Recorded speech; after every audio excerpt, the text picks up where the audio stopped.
सोचो सुबह तुम्हारी आंख खुलती है, फोन हाथ में आता है, notification, reel, message, story, video. तुम बस स्क्रॉल करते चले जाते हो। 10 मिनट कब 40 मिनट बन जाते हैं पता ही नहीं चलता। फिर अचानक याद आता है, आज पढ़ना है, काम करना है, जिंदगी को बेहतर बनाना है। तुम किताब खोलते हो, लैपटॉप ऑन करते हो, लेकिन मन भारी हो जाता है, ध्यान टूट जाता है, बोरियत आने लगती है और फिर से हाथ फोन की तरफ बढ़ जाता है। तुम खुद से कहते हो, मैं इतना आलसी क्यों हो गया हूं? लेकिन सच यह है, तुम आलसी नहीं हो, तुम्हारा डोपामिन सिस्टम हाईजैक हो चुका है। डोपामिन दिमाग का एक रासायनिक संदेशवाहक होता है। यह सिर्फ खुशी देने वाला रसायन नहीं है, यह तुम्हारे दिमाग को बताता है, यह चीज़ महत्वपूर्ण है, इसे दोबारा करो। जब भी तुम कोई ऐसा काम करते हो जो तुम्हारे दिमाग को फायदेमंद या संतोषजनक लगता है, डोपामिन रिलीज होता है। इसीलिए डोपामिन तुम्हारी प्रेरणा, ध्यान, सीखने की क्षमता और आदतों को नियंत्रित करता है। डोपामिन ही तय करता है कि तुम किस चीज़ पर ध्यान दोगे, कौन सी आदत बनाओगे और तुम्हारा भविष्य किस दिशा में जाएगा।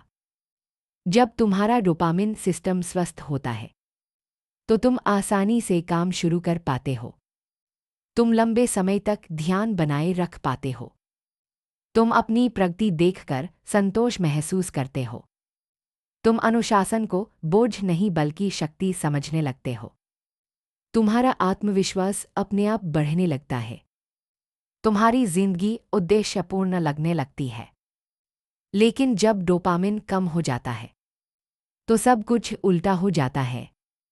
हर काम उबाऊ लगने लगता है, मन नहीं लगता, जरूरत से ज्यादा सोचना शुरू हो जाता है, चिंता होने लगती है, भ्रम बना रहता है, इंसान दिशाहीन महसूस करता है, लत बढ़ने लगती है और धीरे धीरे जिंदगी भारी और बेकार सी लगने लगती है। आज की आधुनिक दुनिया की सबसे बड़ी समस्या यही है कि हमारा डोपामिन सिस्टम बिगाड़ दिया गया है। रील्स, शॉर्ट्स, अश्लील सामग्री, गेमिंग, जंक फूड, ये सब तेज डोपामिन देते हैं। ये बिना मेहनत के ज्यादा आनंद देते हैं और जब दिमाग को यह आसान डोपामिन मिलने लगता है तो असली जिंदगी के कठिन काम उसे उबाऊ लगने लगते हैं। पढ़ाई मुश्किल लगने लगती है, अनुशासन नामुमकिन लगने लगता है, लक्ष्य दूर और भारी लगने लगते हैं। इंसान सफल बनना तो चाहता है, लेकिन उसका दिमाग उसका साथ ही नहीं देता। स्वस्थ डोपामिन धीरे आता है, लेकिन बहुत शक्तिशाली होता है। यह व्यायाम से मिलता है, सीखने से मिलता है, कौशल विकसित करने से मिलता है, अनुशासन का पालन करने से मिलता है, रोज की प्रगति देखने से मिलता है।